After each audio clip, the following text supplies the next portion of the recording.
Well, hello and welcome to the show, especially if you have ever thought that your metabolism is broken because of menopause, that your cortisol is plotting against you, and you should have been cycle syncing your workouts by the moon phases while wearing a weighted vest. If any of that has crossed your mind in the last little while, congratulations. You have officially been targeted by the 2025 Fitness Industrial Complex. I get asked about all of that stuff constantly. So today I'm breaking out the big guns.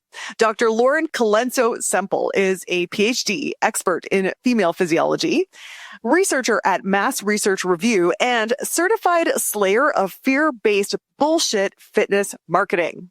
Today, we are cutting through the collagen-fueled chaos and giving you actual facts. We're talking about why creatine is not the magical menopause cure it's being marketed as. And to be honest, I was actually a little bit surprised by this one. We're talking about how to actually build muscle during the menopause transition and after. We talk about the real deal on cycle syncing, cortisol, low energy availability, and whether women really need to train differently as we age.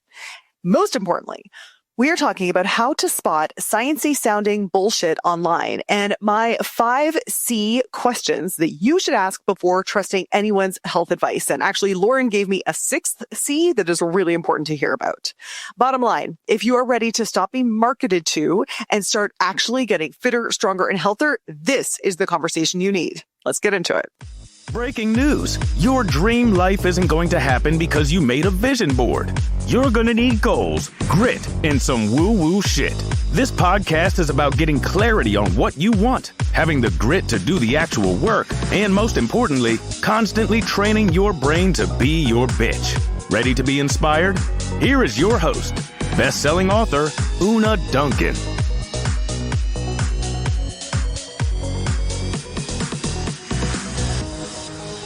Lauren Colenso-Semple, thank you so much for being here. Thank you for having me. All right, I'm just going to dive right in. You are so deep in the research world. So what is one myth about women's fitness that just will not die no matter how much data we actually throw at it? There are too many. I don't know where to start. Okay, what's one that pisses you off the most? Or that pissed you off today? What pissed me off today? Creatine has pissed me off today because creatine has been promoted as this, peri-post menopause must-have. Mm-hmm. And creatine is one of the few supplements that do anything because most supplements do absolutely nothing. Yep. However, the effect of creatine is very, very small. And when we actually look at the data in postmenopausal women, we see that creatine alone does absolutely nothing. Creatine, even with strength training, does maybe something for upper body strength, but nothing for lean mass and nothing for bone density. And so these targeted marketing claims that, everyone in this population must be taking creatine. Yeah. It's this game changer that just doesn't hold up when you look at the science. Thank you for that. Lauren, that's so interesting because I do recommend creatine for specifically my strength building program and protein powder. Those are the only 2 supplements I've ever recommended. And I've always clear to say, this isn't going to work unless you're actually doing the work. But what's so interesting is that, and I have it as a barely aside, in the literature that I give them, I'm like, oh, and you might want to throw in some of this. But it's so interesting to me how much people hyper focus on it. Like, what? How much do I take? When do I take it? And I keep saying, guys, this is an afterthought. Afterthought. Yeah. This is not going to be a big deal.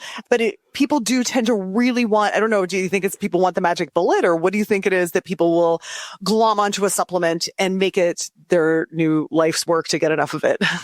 Yeah. Whenever I ask for questions, I always get frustrated at the amount of questions I get about supplements because what we know are the real game changers are exercise and diet and overall lifestyle. And these supplements are the fact that people are focusing on them and spending a lot of money on them. And then maybe even from a kind of decision-making fatigue perspective, they're not ending up engaging in those big ticket items that make a difference. That's my fear. And the fact that people are saying, hey, if you're post menopause, walk with a weighted vest, take creatine, and your muscle and bone will be fine is just misinformation. Point blank. Like you have to lift weights. You have to do challenging resistance training, and people are trying to sell things to this group at a rate that is really, really unbelievable. Yeah. Yeah. Oh my gosh. I feel like 90% of my internet, and I realize like my internet is responding to me, so I take responsibility for this, is 100% you're broken because of menopause, and here I've got the thing that's going to fix you. And it's ta-da! Like it's a new 100%. Thing. It's creatine. It's the weighted vests. It's what is the other thing that starts with the C? Collagen. It's whatever. It's a whole new thing every month. Protein. And it's so funny. Like for me, it's how resistant. I think just people are sick of hearing like you have to work harder, because everyone's a little like, oh come on, there's got to be another option. I'm already at my limit. When you say no to build muscle, you're actually going to have to work harder than you are right now. Yeah, I think the problem with the messaging online is exactly what you alluded to. It's this sort of fear-based approach of let's frame it as you're doing everything wrong, or you have a problem, I have a solution. And anyone who frames the messaging that way is oversimplifying things for you. And, every good physician, coach, scientist is going to say, you know what, there's some nuance here. It's going to depend on the situation. Here's what the data says, and then how can we tailor it specifically for you? Okay, I'm trying to come up with a framework to help people figure out who to listen to online, because there's so, and everyone's got a doctor in front of their name, so you really don't know, right? So I'm going to run it by you. You tell me what to add, because now as I'm listening to you, I'm thinking I should add something about oversimplification.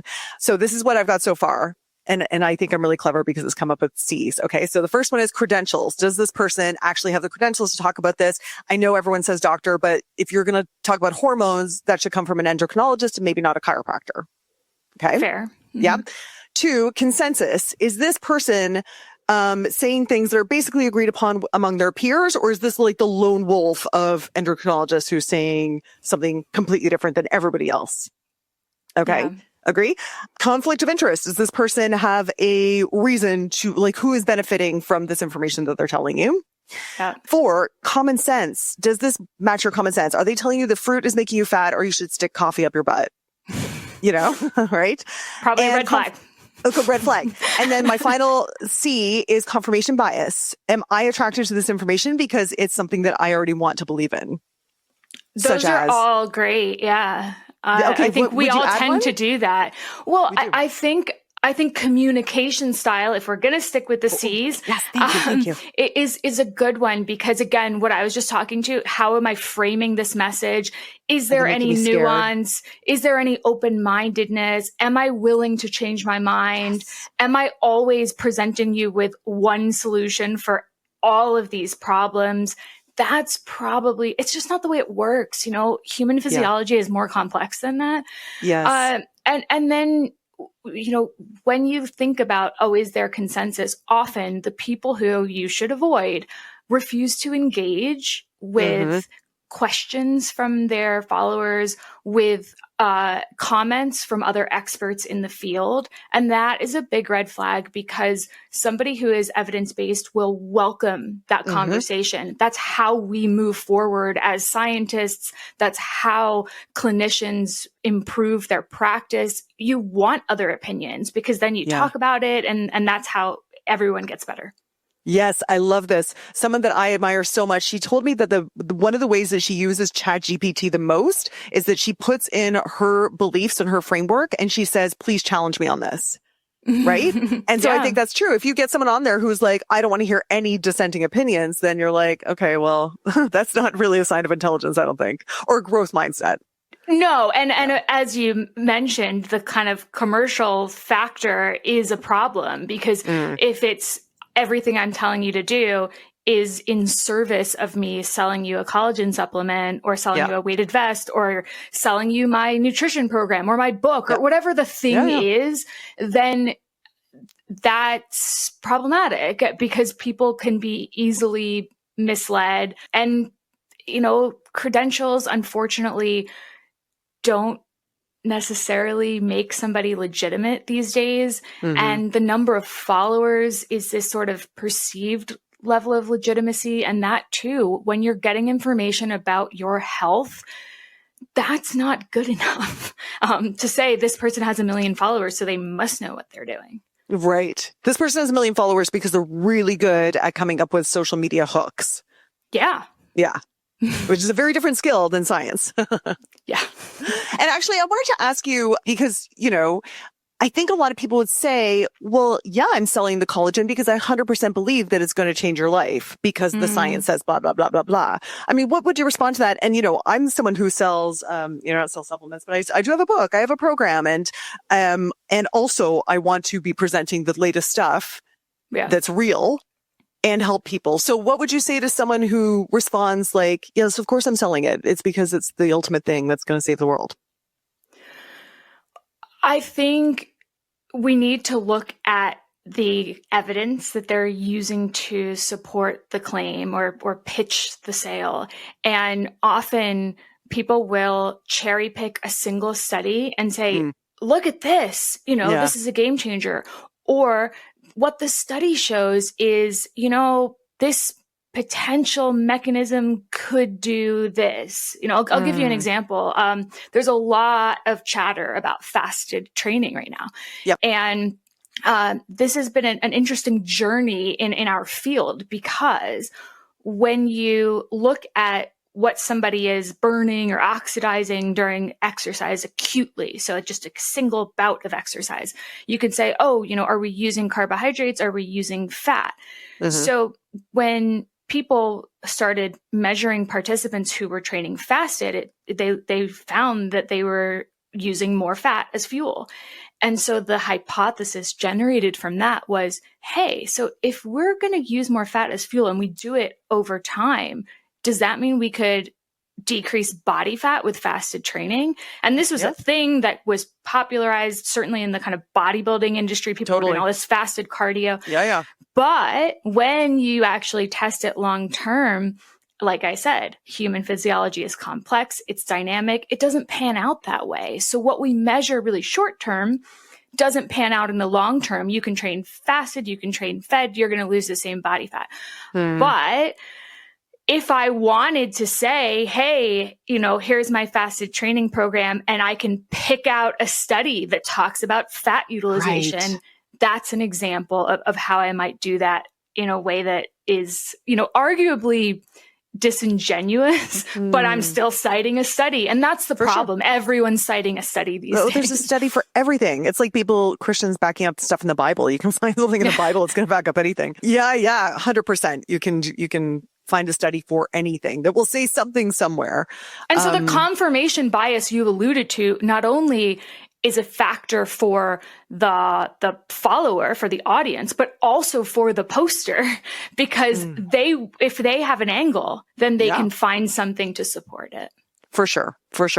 Okay. So Lauren, you recently co-authored a paper published in the Mass Research Review about menopause misconceptions. Oh my gosh. Can you please share some of the highlights? Yeah, there's a lot out there. Yeah.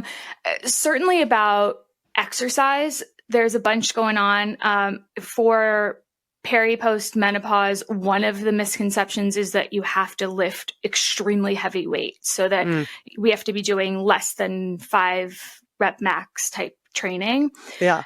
And we've seen in the literature a ton of studies, men, women, old, young, and across the board, you can actually gain muscle from lifting high reps, low reps, moderate reps, as long as it's challenging enough, as long as we're getting kind of close enough to failure. And I think this is a really important message, because when people hear this, especially if you're new to lifting, the idea that I have to lift super heavy can be kind of intimidating and off-putting, and people are afraid of injury and their form isn't good. So I think that's one of the big ones there. There's also a lot of mixed messaging around hormone therapy. And it's something that we need a lot more research on. But where we are today is that menopause therapy across the board is really proven for treatment for symptoms. So if you're experiencing menopause-related symptoms, then certain combinations of hormone therapy can be helpful. The problem is that people are starting to make claims that it's great for muscle health, bone health, cognitive function, cardiovascular health. And all of that is really jumping the gun. We need to kind of wait for the evidence there. And there's a reason that the hormone therapy isn't kind of indicated or widely approved by major organizations for anything other than symptoms at this point. But I think the problem is that right now, what I'm noticing is that almost everything is being called a symptom of menopause. And you know what I mean? Like, oh, if you've gained weight, it's menopause. If you aren't lifting as heavy as you could, it's menopause. If you're if you're brain fog, if you're depressed, if there's anxiety, if your bones are brittle, if your joints are sore, it's menopause, menopause, menopause. So therefore you're like, okay, well, great. Let's fix all of this with some hormones. Yeah.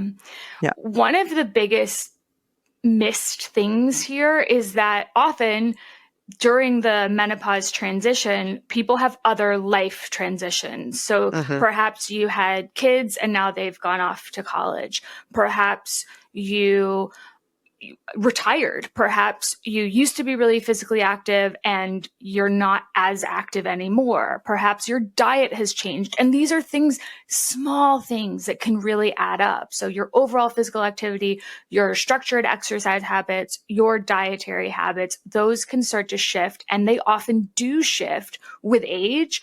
And these aren't intentional changes necessarily. And they can almost be missed because we're not paying attention.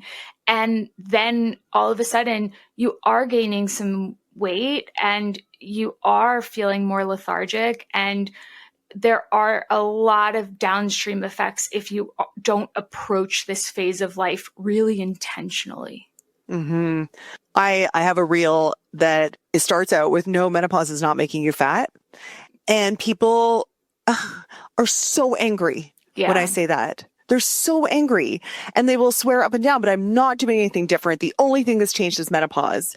I guess I would want you to, can you address the person who's like, stop telling me that I'm not moving as much. Stop telling me I'm overeating. I have changed nothing and menopause hit and my whole world changed. Can you address that?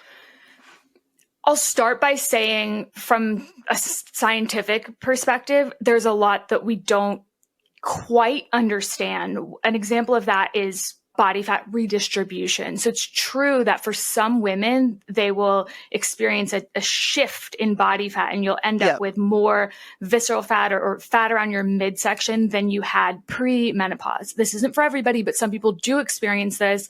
And there are some proposed mechanisms as to why, but we really don't have a good explanation for that. So I think when it comes to something like that, it's not really worth having a practical conversation about, because the question is, if this is happening, what can you do about it? What we see in the research is exercise and diet works for premenopause. It works for postmenopause. It works for perimenopause.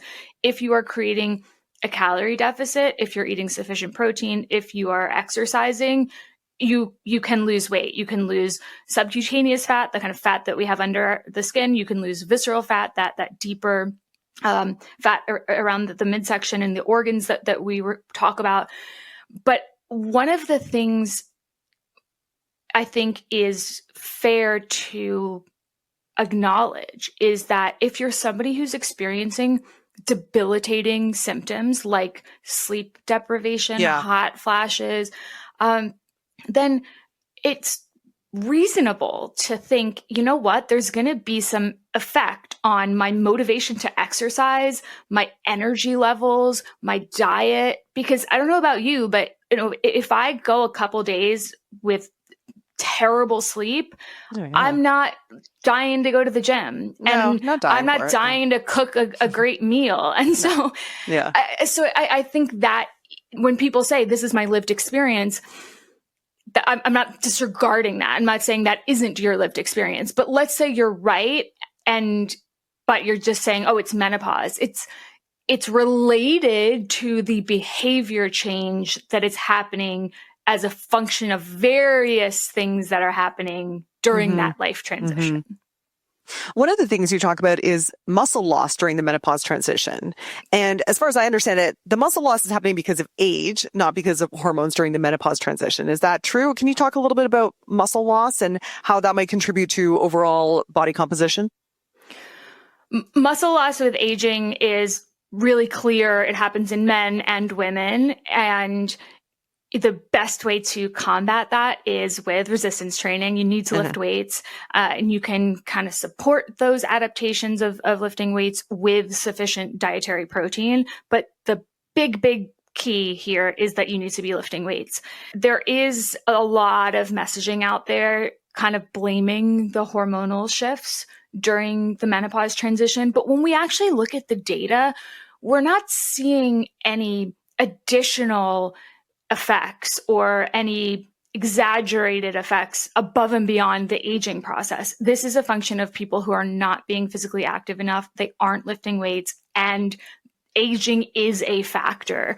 So I don't think it's productive to blame the menopause transition or blame the loss of estrogen, because even when we look at the effect of hormone therapy on muscle, at least with the data we have now, it's not looking very promising. So we need to be focusing on the things we know work, and those same things work for men and for women.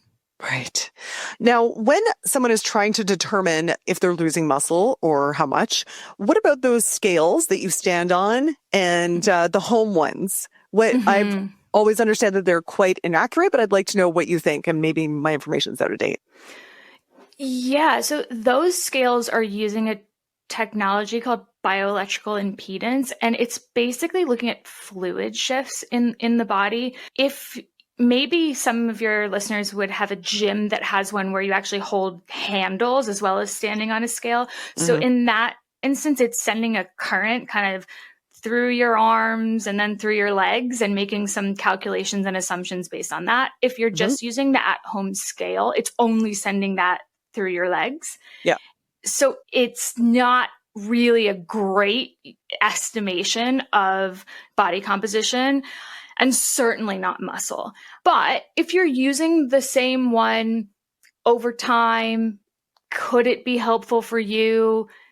Maybe, but honestly, it's not a metric that I would ever encourage anyone to focus too much on, because the issue with that technology is it's so influenced by acute things like what I ate last night, how much salt did it have in it, when did I drink a bunch of water recently? And that can have effects that show up really meaningfully, like, oh, wow, I gained 2 pounds of muscle since yesterday. And, no, I didn't. Probably not. Yeah. So what would you suggest to someone who wants to measure how they're doing? Do you go by performance, how many push-ups you can do, or what would you say is a better measure?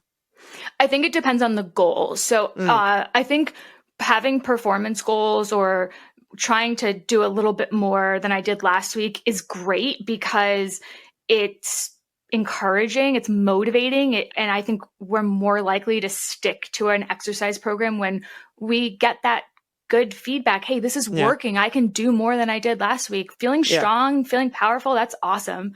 But if someone's really focused on body composition, scale weight is a reasonable metric. I wouldn't say it's the end all be all. I probably focus more on something like, how do my clothes fit? And, if I'm going to take some progress pictures, maybe every couple months or so, wearing the same thing in the same lighting, am I seeing some changes in overall body composition? Because especially if you're someone who's newer to lifting weights, you might find that the scale weight doesn't change, but you've had some shifts in body composition, meaning there's lower body fat and there's more muscle. And so your clothes fit differently, and you're seeing that kind of definition.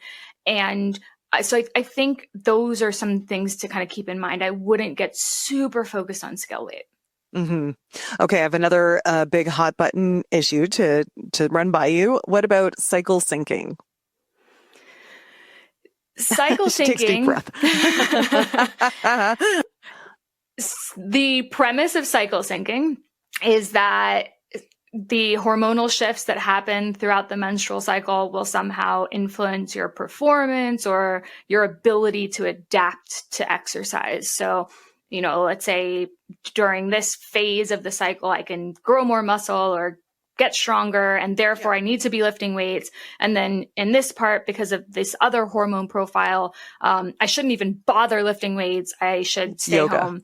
The problem with this is it's really disempowering for women because it's sort of discouraging them to exercise consistently. And I think if we know anything about exercise adaptations, we know that consistency is key, progression is key, not only for the physiological adaptations, but also for just adherence and sustainability over the long term. But I have done this research and actually measured cycles, measured hormones, measured ovulation, and measured muscle biopsies. So really seeing what's going on in each of these hormone profiles in response to exercise. And there really is no difference. This is all hype.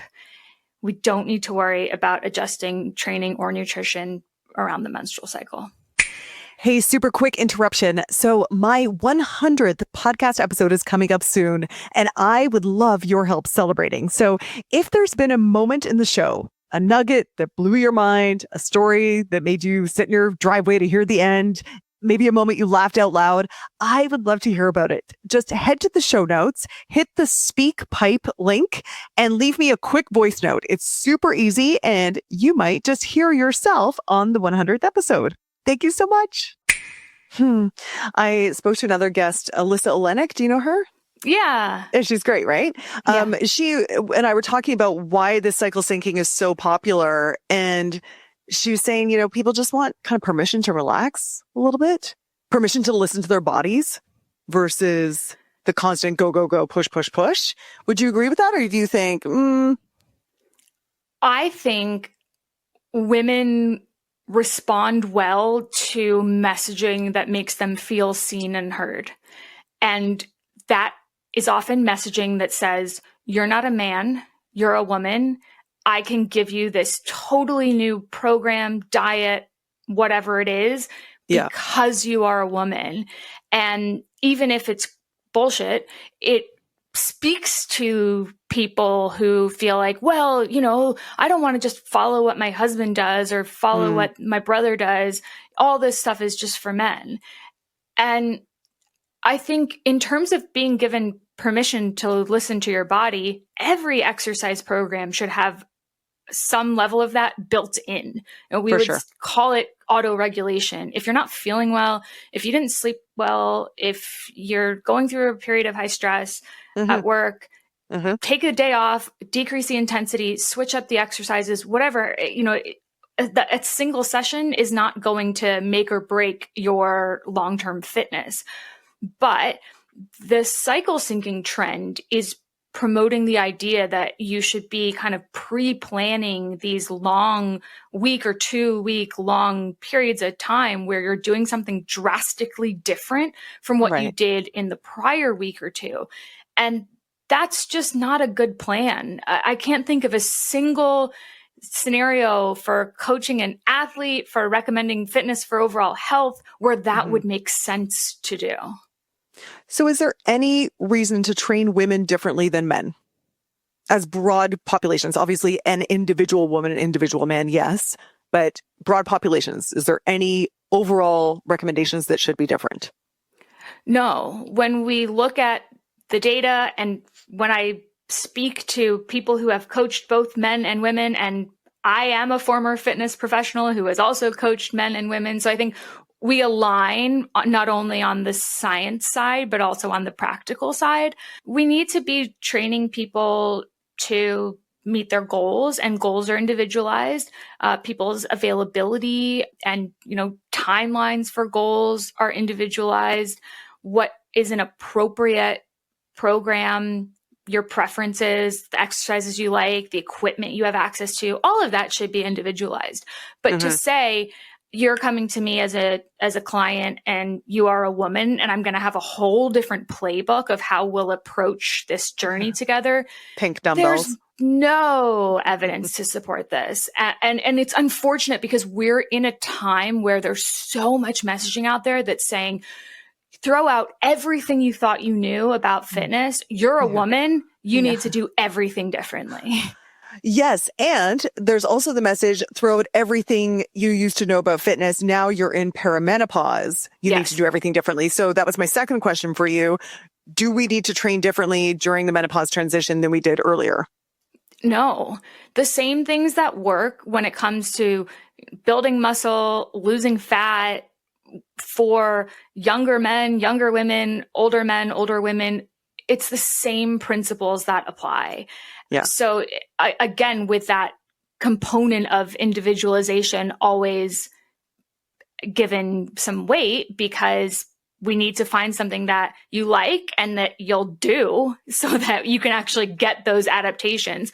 But when we think about things like nutrient timing, do you have to eat before a workout? Do you have to eat immediately after a workout? Do you have to focus on a particular rep range? Do you have to focus on different rest periods? Should you be doing different exercises? All of that is just noise. Yeah. The data's not there. And it's really decreasing people's enthusiasm for fitness, at least from my perspective, because it's confusing. Well, that's right. And making them feel like they could get it wrong and that they need to hire someone because they're never going to figure this out. 100%. Or that something that they're doing is harmful. And so saying like, never go for a walk if you're perimenopause, or never do zone 2 cardio if you're perimenopause. Yeah. That kind of messaging is so now we're demonizing exercise. We're saying exercise is bad. What kind of message is that? Okay, well, actually, could you talk about that? Because if I get one more DM about cortisol, I'm going to lose my fucking mind. Yes. Please. So it's true that your cortisol is higher in the morning and lower in the evening. It's supposed to be that way. That's just normal physiology. It's also true that fasting for a prolonged period of time increases your cortisol acutely. It's also true that exercise increases your cortisol acutely. None of this is bad. None of this is a problem. None of this is going to cause us to lose muscle, cause us to gain body fat. When we actually look at long-term training, fed or fasted, you can achieve both of those goals with fed or fasted training. So my opinion is that this should be based on preference. And anybody that is giving you a message that you shouldn't do this or that for fear of these short-term increases in cortisol is just ignoring the fact that, you know what, we have a really well-regulated system between our hypothalamus, our adrenals, our pituitary. It regulates that for us. It's going to bring cortisol up as needed and bring it back down as needed. So unless you're somebody who has an underlying serious health condition that is causing chronically high or chronically low levels of cortisol, this is not something you need to worry about. Okay, so I wanted to ask you about that because several years ago, I went to a naturopath who gave me the Dutch test, which I believe has been debunked. You can speak to that. But this Dutch test, the results came back and she explained to me, your cortisol should be high in the morning and then lower. And she said, your cortisol is flat, which means your adrenals are shot. And you need to take $200 worth of supplements every month. And I did for a long time. So, and I never noticed any difference. Tell me about all of that, because I feel like I hear that story from my clients a lot. And I'm like, I kind of think that might be bullshit, but I don't know what to say. You please give me some words. Well, measuring cortisol one time is never good enough for any reason, really, because we're looking at fluctuations. So if I measure you right now and then I measure you 10 minutes later, I get a drastically different result. Yeah. So if there was some reason where we thought, chronic cortisol elevations are a problem for you, then the thing to do would be to measure that many times at night. And if your cortisol was always elevated at night, be like, that's something that requires further investigation. Okay. But the idea that everyone needs to be worried about their cortisol is sort of the wrong way to frame it. Because in reality, if there's an underlying health condition, let's say you have a pituitary tumor or you have anorexia, for example, the underlying condition that needs to be addressed are those things. The cortisol changes are a symptom of that underlying health condition. Right. So we shouldn't be trying to kind of probe and find issues with cortisol. If we really think there's a health problem, we need to try to address the health problem, because the cortisol is just a sign of that. That's not the problem. So I think as cortisol is positioned in what I'm hearing is, yes, this is a symptom that you are overdoing it, you're over-exercising, you're too stressed, that sort of thing. And therefore, your cortisol is chronically elevated. And people are finding this through, for example, the Dutch test. Do you think, is that fair enough? I think that's overhyped, because we are coming from a place on the internet where everyone thought, they have adrenal fatigue, which is not a real thing. And I think what's happened is people are borrowing from real serious health conditions and then pretending that healthy people have pieces of those health conditions. When we look at cortisol, it's not, yes, it is the quote unquote stress hormone. That's what we know it as, but it's also involved in the immune system, regulating your blood pressure. There's a whole other host of functions of cortisol in the body. And again, in the absence of a health problem, all of these are regulated as needed and not something that we need to worry about, manually trying to bring up or down, because they're good, they're normal. And the same thing would go for, if you as a non-diabetic are going to eat and experience an increase in insulin, that's normal. And you know what? Right. It's going to increase and it's going to decrease and you're fine. If you have diabetes, that is something that you would need to address. But otherwise, we don't need to be walking around going about our daily lives worrying about what our hormone levels are doing. I wanted to ask you about low energy availability. You talk about that being a legitimate concern for a lot of female athletes. Is that the same as, or I feel like that might get conflated with starvation mode? The idea that if you eat too little, then your body retains fat. Or if you have been dieting your whole life, your metabolism is destroyed and it doesn't work anymore. Can you talk about what is real and what is not in all of those ideas? I think this is an interesting one because it's kind of similar to the cortisol question in the sense that we're taking something that is a thing, but not everybody is experiencing it. So it's one of the arguments for, why you shouldn't train fasted or why you need protein, immediately post-workout. And when we look at what is low energy availability, so at least as defined by the science, it's how much energy are you consuming relative to how much energy are you expending during exercise relative to your fat-free mass, your lean mass. So if you're somebody who's doing a ton of endurance training, for example, really, really high volumes of exercise, and you're just under eating, and you're a small person, then that can lead to issues. Is more of a problem in women because you also have people who are trying to keep their body fat levels or their weight low, either for performance purposes or for aesthetic purposes. So we could think of dancers, gymnasts, figure skaters, things like that. And that is a problem. And if you do experience that over time, then you're at higher risk for a whole host of health problems. That's true. Yep.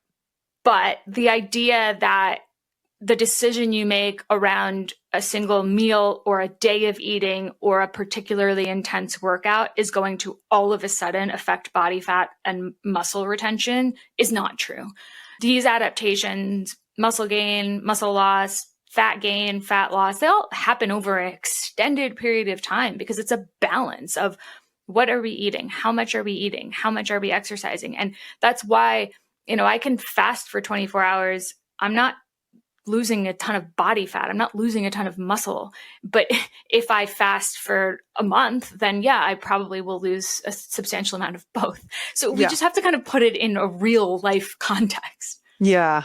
Well, I feel like people who are saying this about being in starvation mode or having hurt their metabolism, they're people with weight to lose. They're not tiny people who are having, hair falling out or nails not working. It's sort of people who are like, I've been living on 800 calories for, that's what they would say is I've been living on 1200, 800 calories and I'm not losing weight. It must be I'm in starvation mode or something's wrong with my metabolism. What would you say to that?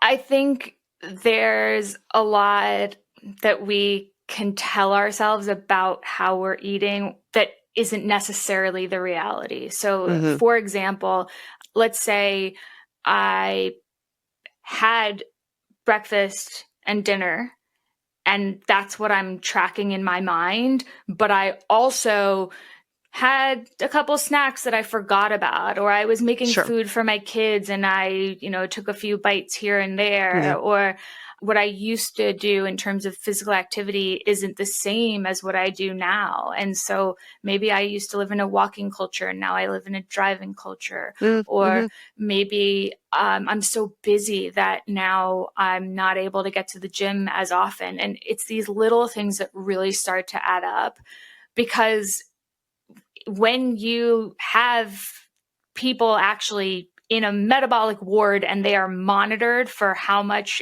they're eating, it's very clear that a calorie deficit works for weight loss. Always. Is there ever a situation in which you could gain fat and it's not because you're in a caloric surplus? Because a lot of people say it's not the calories, it's my hormones. It's not the calories, it's something else. If you're otherwise healthy, no. So for example, if you have a health condition and chronically high elevated cortisol is a symptom of that underlying health condition, like Cushing's, for example, then sometimes, they do experience body fat gain or body fat redistribution. And so this idea of like cortisol face comes from people looking at that group of people who have a serious health condition. And that is usually brought on by people taking steroid medications, and it was either misdiagnosed or it's not being appropriately processed. And so therefore you end up with this condition that needs to be addressed medically, and it can be managed, and then you can go back to normal. But I think the narrative that we should be blaming factors other than physical activity and nutrition is really being taken advantage of by people online who are trying to sell you something because, I'm a hormone coach or I'm going to balance this or that. And, all you need is pumpkin seeds or what have you. The reality is we don't actually want our hormones to be balanced, because if our hormones were just level all the time, we wouldn't function properly. We actually need hormone fluctuations for pretty much everything we do. Yeah. Yeah. Earlier, you said there is no reason that women should train differently than men, or that older women should train differently than younger women, for example. And so that's physiologically. And I know that this isn't specifically your area of expertise, but do you have any thoughts on, environmental or sociological supports that women might need that are different than men? From personal experience, I feel like women gravitate towards group fitness. And I think that's great. I think group fitness classes are not necessarily optimal for gaining strength or muscle, but if they're your gateway into fitness, that's amazing. And you should totally do that. I used to teach group fitness, and the level of community that you get from, having an appointment and, I booked a class and I'm going to show up, and then the same people kind of come, and it makes fitness fun. And anything we can do to make fitness more fun is a win in my book. But man or woman, I've noticed it anecdotally that women tend to enjoy that, or even just going for a walk with a friend or working out with a friend or being in some sort of community, whether it's in person or online, that can be really valuable. So I think it's of course, when we're looking at the whole person, we don't want to dismiss, your personal preferences and psychology and behavior change. That's all important when we think about, are you going to do this program? Are you going to keep doing it? When it doesn't matter if I give you the best training program in the world, the best diet in the world, if you don't do it, we're not getting anywhere. So we need to meet people where they are. And when you hear things like, if you're peri or post-menopause, you must do sprint interval training, like low intensity cardio is terrible. You're going to, or vice versa, wreak havoc on your hormones and all of it. Yeah. Like it's not only not true, because again, we look at the data, you can lose fat from either one. So do what you like. But if I'm going to have a conversation with somebody who is new to exercise, sprint interval trainings will not be on the list of things that I suggest. Yeah. What classes did you used to teach? I used to teach kind of station-based circuits with the ropes and the rower and dumbbells, things like that. Totally. So yeah, those are fun. So yeah, totally fun. So given all the knowledge that you've gained since, if you were to design a general population fitness experience, what would that look like? Probably similar?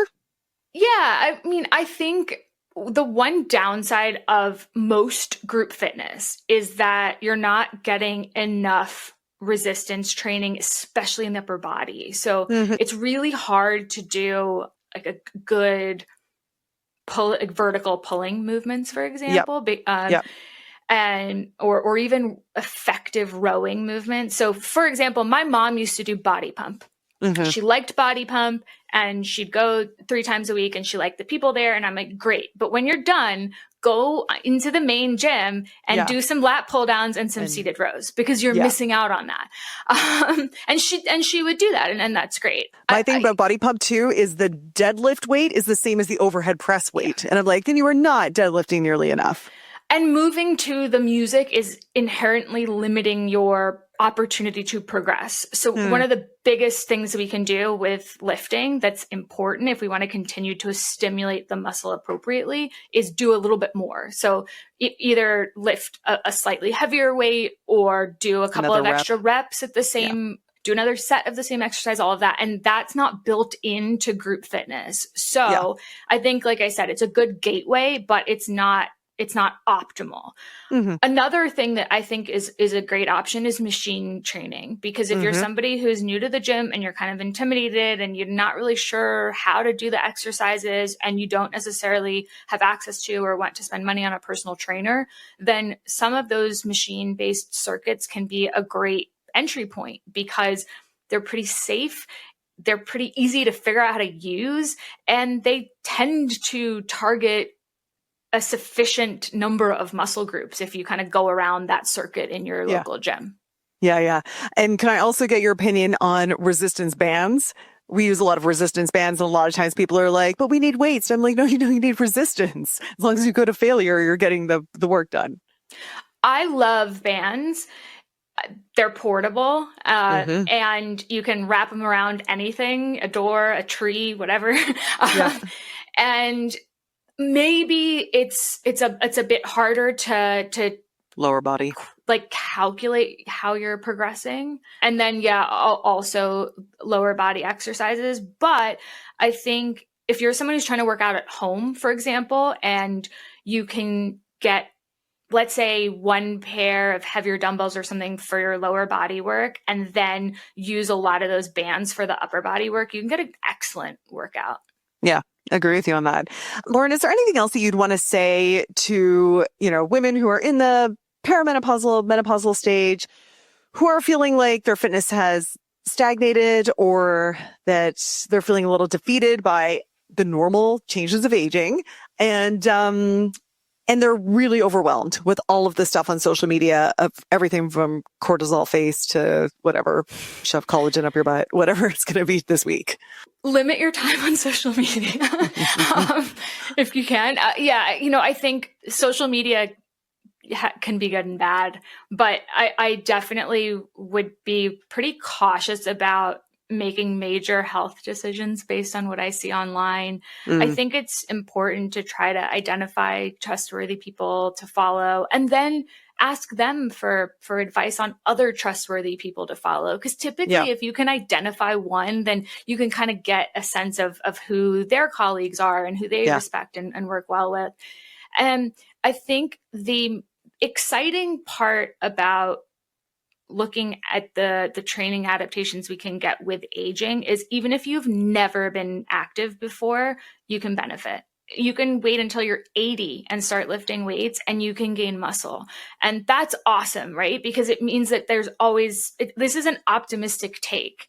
It's not that complicated. It's never too late to start. And even a small amount is so beneficial. So whatever physical activity you enjoy, do that and keep doing that. And that is the message that's missing online that I wish people would try to promote more. Because if you like hiking, if you like running, if you want to go for a walk with your friends, all of that is good.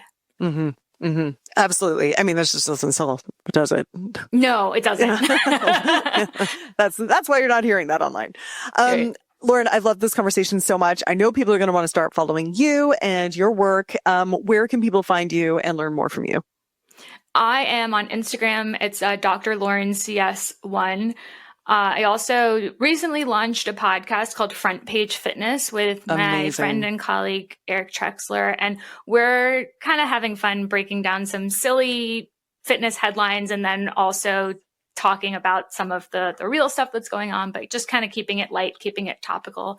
And if anyone really wants a deeper dive into the research and the nuances of studies that are coming out, I contribute to a monthly research review called Mass, and I would encourage you to check that out as well.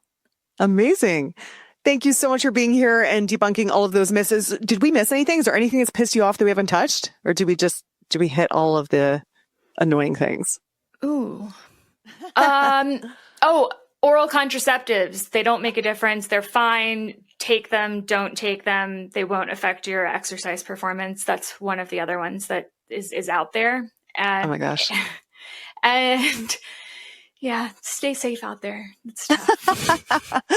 Best note to end on. Thank you so much, Lauren.